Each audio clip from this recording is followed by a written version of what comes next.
The spoon paused halfway to my lips. I'd seen it, his hand, quick, nervous, trembling slightly as he stirred something into my bowl. He thought I hadn't noticed, but I had. And when he left the table to grab his phone, I switched the bowls. Quiet, precise, my pulse steady even as my stomach turned to ice. When he came back, he smiled at me. The smile of a man who believed he was about to erase a problem. His problem, me. 30 minutes later, I watched his face pale, his hands clutch at his chest, and I sat still, spoon untouched, waiting. When I met Daniel, he was charming in the way only liars know how to be.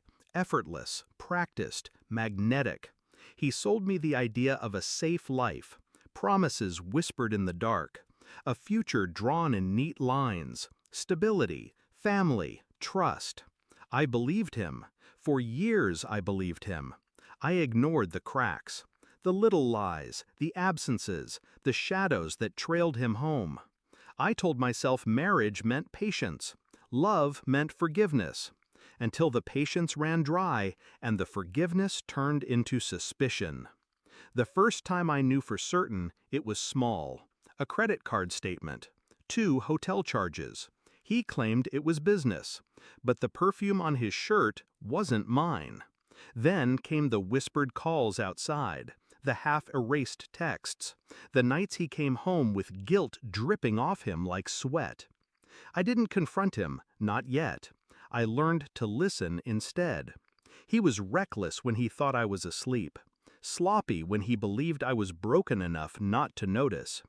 But the night he slipped something into my soup, thinking he could silence me forever, that was the night his betrayal sharpened into something lethal. Most people panic when they realize their spouse is trying to kill them. I didn't. I felt clarity, cold, surgical clarity. I didn't shout. I didn't question. I didn't ask him why. I already knew the answer. Another woman, another life, a future without me. What he didn't know was that I'd been preparing for this moment long before the soup. Quietly moving money, quietly documenting every detail, quietly building a case strong enough to hang him by his own noose. All I had to do was wait for him to tie the knot. The bowl was the beginning. I slid it across the table like nothing had changed. Watched him lift the spoon. Listened to the scrape of ceramic and silver, every mouthful sealing his fate.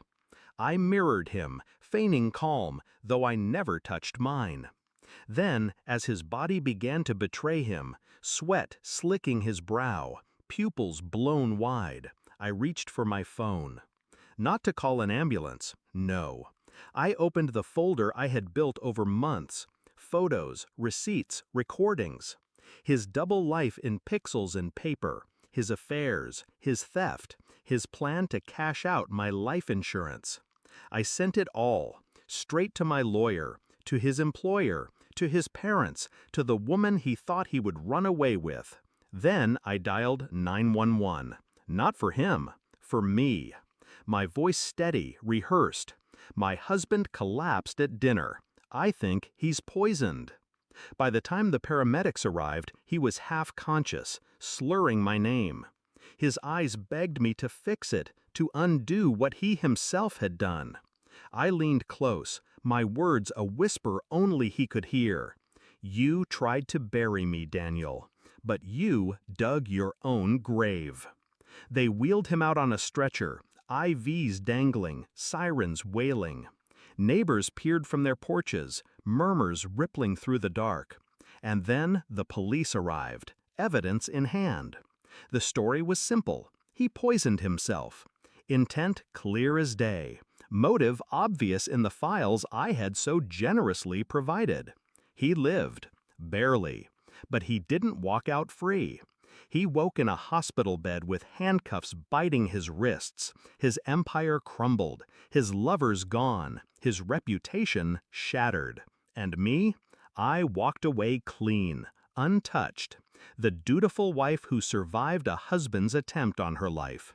They believed me, because I had planned for them to. Now, when I close my eyes, I don't see his smile. I see the moment he realized the truth. That I had seen him. That I had outplayed him. That the poison meant for me had only unmasked him. Revenge wasn't an act, it was a mirror, and Daniel choked on his own reflection. People ask me if I feel guilty. I don't. I didn't kill him. I only handed him his own weapon.